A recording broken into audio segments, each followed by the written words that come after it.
Una, ang ram air. Ito ay fresh air or the air outside the aircraft rushes towards sa loob ng ating engine for cooling ng mga cylinders. Next is high pressure area. The engine heat creates a hot zone sa paligid ng mga cylinders, like the hottest part of the engine. Next is baffles. These are metal guides that force the cool air na mag-flow sa mga cylinders at inaabsorb nito ang heat na mula sa cylinders. Low pressure area. As the air absorbs heat, it gets used and creates a cooler zone around the outside.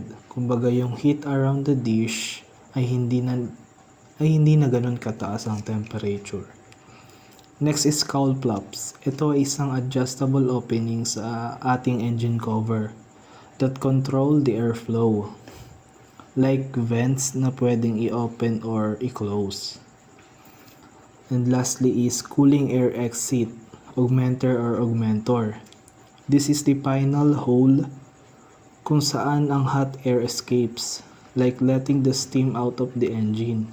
At ang ibang engines naman ay may augmenter or augmentor to push out the hot air ng mas mabilis.